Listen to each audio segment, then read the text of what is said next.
Tonight, much of the province will move into stage 3 of reopening on Friday. Today's news is an important step forward. It's an important step in getting life back to normal. Indoor dining, movie theaters, casinos will all be able to reopen, but not in the GTA yet. Plus, I know all my friends are looking forward to doing anything we give them at this point. Toronto bars will have to wait a little bit longer to reopen, but some eager owners are already starting to prepare. And they're not murder hornets, but they are destroying trees and making a mess. We learn about the caterpillar concerning homeowners in Caledon. Good evening, I'm Talia Ricci. We begin in North York tonight, where a shooting has sent 3 people to hospital. Police say they received multiple calls about a shooting in the Jane and Finch area at Yorkwoods Plaza around 8:30 tonight. 3 men were taken to hospital, at least 2 of them suffering serious injuries. Multiple shell casings were found at the scene, and the suspects are still at large. Here's more from police. The information I have is that 3 individuals got out of the vehicle and that shots were fired. I can't confirm how many were shooting. What we have so far is 3 male black individuals. They were wearing masks, and they were last seen fleeing northbound on Jane Street in a smaller black SUV. Police are now looking to obtain surveillance videos from businesses in the area, and they're asking anyone who witnessed the shooting or has dash cam footage to come forward. Now, tonight's shooting comes after a violent weekend in the city, with 9 shootings being reported to police between Friday afternoon and Sunday night. 2 of this weekend's shootings were deadly. 26-year-old Jordan Marcel was killed after a shooting near Scarborough Town Centre Friday afternoon. Later that night, 20-year-old Mohammed Sow, also of Toronto, was killed. He died after a drive-by shooting in a plaza at Jane and Woolner. 4 other people were injured in that shooting. Police say shootings are up this year compared to last year, and it's possible there's a connection to the pandemic. We know that many of the shootings are related to gang violence across the city, and certainly COVID is impacting supply chains, whether they're related to gangs or they're related to traditional services as we see them. Anyone with information on the shootings is asked to contact police. We now know what stage 3 will look like in this province. The government announcing today which COVID-19 restrictions will be relaxed next. Most of the province will move into the next stage on Friday, but not everywhere. Our Queen's Park reporter Mike Crawley has the details. As the COVID-19 infection rate slows down in Ontario, the province's rules are changing. In stage 3, restaurants and bars will be allowed to serve customers indoors, but not like they did before the pandemic. Tables will have to be at least 2 meters apart unless separated by a barrier. We're being pretty vigilant. We aren't rushing into anything. We're opening up slowly in stage 3 and being very, very cautious. The list of coronavirus outbreaks linked to bars is growing in both the U.S. and other provinces. So what's Ontario's plan? We're going to contain the sizes, amount of people within the bars and social distancing. They won't be up there dancing and singing away. Movie theaters can open, so can casinos, but not table games like poker. And everywhere, no matter how big the venue or how many screens, no more than 50 customers at once in total. With 50 people in the entire complex, a movie theater just can't be successful. Most public health units will move into stage 3 on Friday. That includes Ottawa, plus all of Eastern and Northern Ontario. However, all of the GTA, Hamilton, Niagara, and Windsor-Essex stay at stage 2 for now. We will be able to safely move every region of our province into stage 3, so long as we continue to see public health trends move in the right direction. We'd like to have everybody, if possible, at stage 3 by the end of July. As restrictions are loosened, don't be surprised to see a rise in new infections. But public health experts say that's no reason to panic so long as outbreaks are contained. We are not going to eliminate virus transmission. That's just probably not going to be possible for many, many months. But a careful plan for stage 3, I think, can work. I think this is being done in a good way, and I'm happy to see that we're finally at this stage. For the regions that do not move into stage 3 immediately, such as the GTA and Windsor-Essex, the government says it will make announcements on Mondays until every part of the province is approved. Mike Crawley, CBC News, Toronto. There's a few other parts of stage 3 we wanted to mention. Good news for kids. Playgrounds will be allowed to reopen in stage 3, so will gyms and real estate open houses. Daycares will be allowed to increase capacity to 15 kids starting July 27th. In general, the province says it will allow indoor gatherings of up to 50 people in stage 3 and outdoor gatherings of up to 100 people, all while maintaining social distancing. But there are still some things that will not be allowed to reopen, and that includes amusement parks, water parks, buffets, and saunas. Today's news has bar owners in the city itching to open their doors. Many have already been preparing, but with only up to 50 people allowed to gather inside, some wonder if it'll be worth it. Kelda Yoon reports. Inside Mr. Wolf on Queen West, the bar sits empty. Glasses unused since March. When this started, I didn't think it would last that long. Mickey Oberoi owns the place and 2 other clubs on King West. Though Toronto has to wait a bit longer to enter phase 3, he has already begun preparing. But first, he says he needs to crunch some numbers. Mr. Wolf has a capacity of about 450 people. In phase 3, only 50 people are allowed to gather indoors. It's tough because people come to clubs and bars to be with each other. For us, 50 people is a very low number and it might not make sense. Enforcing physical distancing may also be a challenge because unlike a restaurant, people tend to move around. That the bars present a different kind of physical configuration and you're standing around just having a good time, which I'm not against, but is that something that is going to cause us health problems?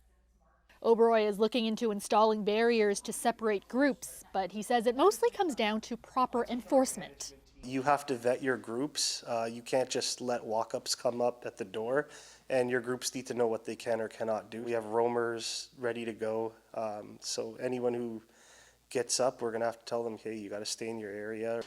The city says it's aware of the risk, noting the surge of COVID cases in U.S. cities that were quick to open up bars again. Mayor John Tory says Toronto will do so very cautiously when the time comes, adding he wouldn't be against keeping bars closed longer. If it turns out to be the case that it's going to make a significant positive difference in terms of stopping the spread of this virus and allowing us to keep moving forward and making progress on the health side, I'd be quite prepared to look at measures. Back at Mr. Wolf, Oberoi says he's not the only one looking forward to reopening. I know all my friends are looking forward to doing anything we give them at this point. Kelda Yoon, CBC News, Toronto. Now, even though Toronto isn't allowed to move to stage 3 just yet, the city is reopening some attractions this week. Today, we are announcing that the next on the list of things to be reopened will be the Riverdale Farm and the High Park Zoo, as well as the Allen Gardens Conservatory and the Centennial Park Conservatory. The farms and conservatories will start reopening to the public tomorrow. Meanwhile, the city is extending its ban on festivals until the end of September. The mayor also saying today the annual outdoor art festival, Nuit Blanche, will be held online this year. The city is also launching Drive-In TO, which will offer pop-up drive-in movie theaters at different locations. Nearly 2,500 kids started summer camp this morning as part of the city's Camp TO program. It seems to me like they're taking all the steps that need to be done, and I feel comfortable about it right now. I'm just more concerned about his overall well-being at this point, and I think it's just better for him to have some programming, some socialization. These camps have taken every possible precaution in close cooperation with the medical officer of health to make sure that the camps are safe. The city says they've adapted games and activities to ensure physical distancing. For example, arts and crafts. Each camper will get their own supplies to eliminate shared equipment. All campers are also required to bring masks for any indoor activities. The city is offering the programs in about 130 locations until the end of August, and so far they've registered about 4,500 campers. Spaces are still available.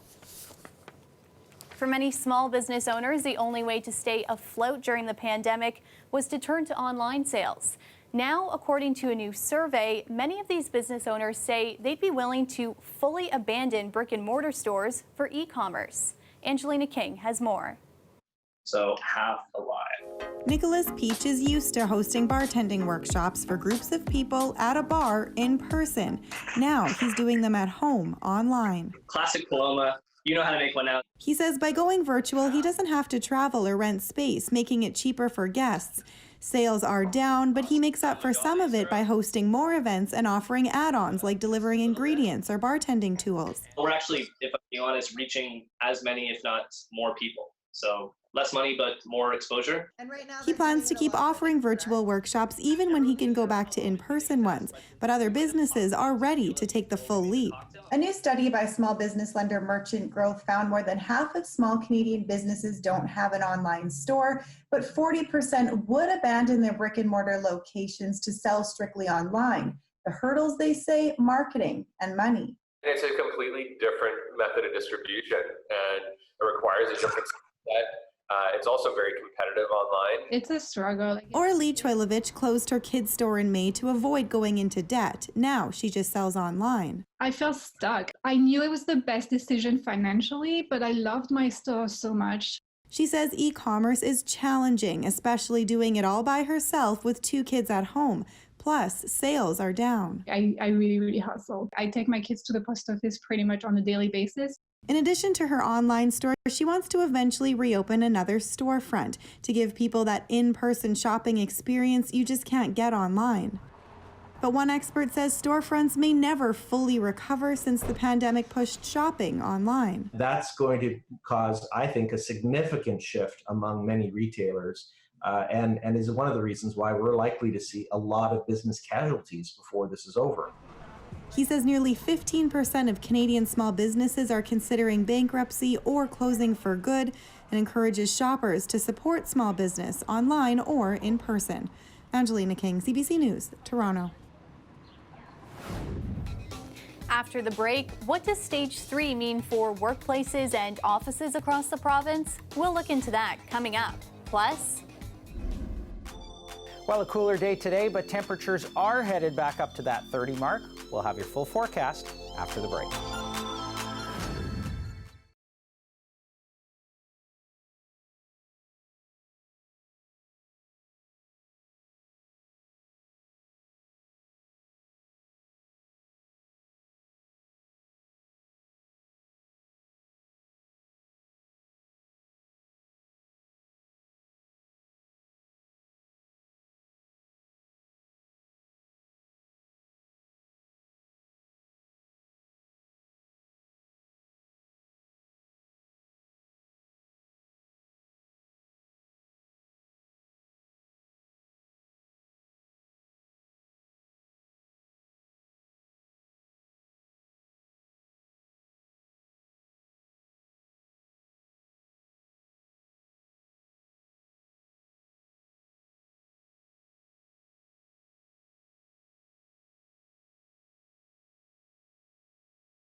Welcome back. As much of Ontario moves to stage 3 this week, more and more people will be heading back to the office. But they may also be wondering what kind of safety precautions are in place and what the new normal will look like. Ali Chiasson has that story. Did you see the memo about this? Yeah. The memo that your employer can start welcoming people back into the office in stage 3. I encourage as many people as possible, put your plans together. Companies across all sectors will be tasked with developing a workplace safety plan based on Ministry of Health guidelines. Some small recommendations include cleaning regularly touched items before and after use. Think anything from your stapler to your desk phone. Clean work surfaces often. Conduct meetings virtually or outdoors. No more busy boardrooms. Post health and safety signage and staggering lunch breaks. But in some cases, office redesign may be necessary to allow for physical distancing. It'll take some getting used to, just like working from home has. We're actually having technical difficulties with the Zoom here, so... Can I do it? Do you know how? Yeah. I'm calling all the experts. I love it. That's amazing. Close the door, please. Okay, so... COVID life. Yes, exactly. Obviously, we can't go back to open concept the way it's now envisioned. We're not going to be doing hot desking anymore. David Zweig is a professor of organizational behavior at U of T. So we may see the pendulum swing back to more, this is my space.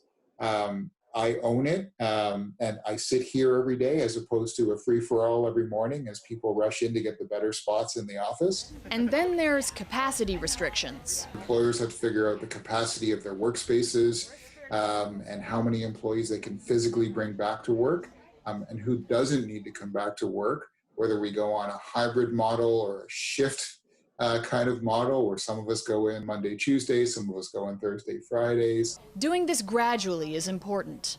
The clusters are the main concern if we are to prevent a resurgence of the epidemic. Dr. Prabhat Jha, an epidemiologist at St. Michael's Hospital, says, as with all things COVID-19, contact tracing will be key.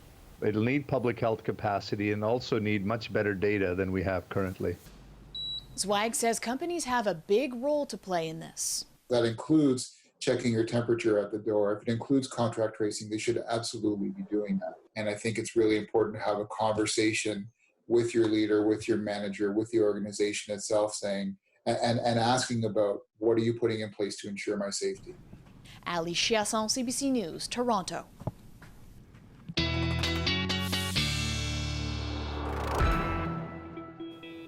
Time to check in with Nick Cernkovich with a look at your forecast. Nick, a bit of a shift in the temperatures this week. Well, a bit of a break, Talia, from that hot weather that we had, I was going to say Friday, but actually for about 10 days preceding Friday. Anyway, that all changed as we went through the weekend. The rain came down and the temperatures became a little bit more reasonable. But in the long-range forecast, we've actually got hot weather returning once again to the city of Toronto. So we'll get to all that in just a sec. Your weather headlines, it will be a pleasant week. We've just got one day of showers to talk about, sort of midweek. But as we head toward the end of the week, temperatures back up to the 30 mark once again. Now, today we hit 24 degrees. And just to put that into perspective, this is a look at averages for this time of year for the city of Toronto. So the average daytime high, let's call it 27 degrees, and the average overnight low, about 15 degrees. Today, we hit just shy of 24 degrees for our high, and our overnight low was actually warmer than the average. So it was that daytime high where we really sort of felt the cooler temperatures moving in. But again, this is all changing heading through the long-range forecast. In fact, we'll be up over seasonal even tomorrow. Now that comes with some good sunshine as well. So let's talk about what we can expect here. As we move through the overnight into tomorrow morning, there is a little bit of cloud cover that's going to move across. We've got sort of partly cloudy skies through the overnight.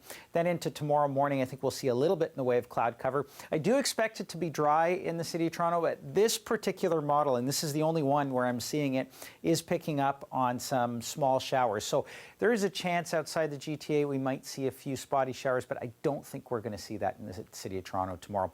Then we'll get some sunshine again as we head through Wednesday morning. Again, sunshine and a mix of sun and cloud into Wednesday afternoon. So pretty good weather there over the next couple of days. Overnight tonight down in southwestern Ontario, temperatures down to 15 degrees, believe it or not. So that's quite a bit cooler than what we've been used to. Last week, we were looking at overnight lows in the 20, 21, 22 range. But by tomorrow afternoon, we're up to highs of about 28, 29, with a humidex feeling like 34. Golden Horseshoe just about the same. Mainly clear skies through the overnight, 16 degrees as we head through tomorrow afternoon.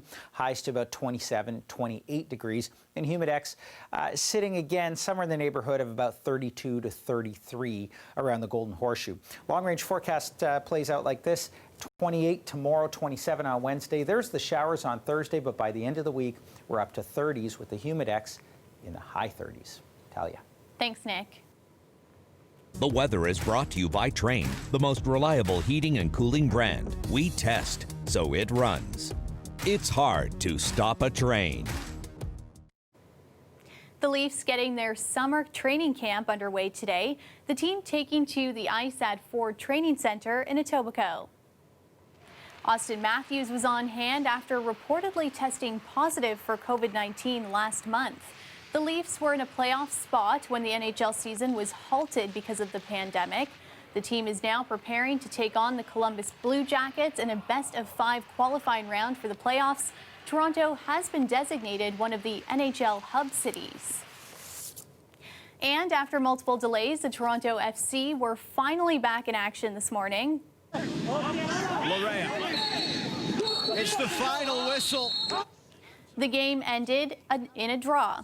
It was the first match the team has played since the beginning of March. The game was set to go ahead Friday, but the team was delayed getting to the Florida venue after a player reported symptoms of COVID-19. The game was then delayed again after a DC United player tested positive and a Toronto player's test was inconclusive. Both teams participated in a final round of tests on Sunday, all testing negative. Toronto's second game against Montreal will go ahead on Thursday. The Toronto Blue Jays will honor Tony Fernandez by wearing a uniform patch with the former infielder's #1 this season. The team putting out this tribute video on social media today. Tony Fernandez was the club's career leader in games played, hits, and triples. He died in February at the age of 57 after battling kidney problems for several years. Fernandez was with the team for its 1993 World Series win. He was a 5-time All-Star, playing 12 seasons over 4 stints with the Jays. The trees are noticeably being eaten, and a lot of them have lost their leaves completely. An invasive species is causing problems, wreaking havoc amongst our trees. We'll tell you more about the gypsy moth after the break.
After a years-long struggle to control the invasive Asian longhorned beetle, the Canadian Food Inspection Agency says the tree-killing insect has finally been eradicated in Canada.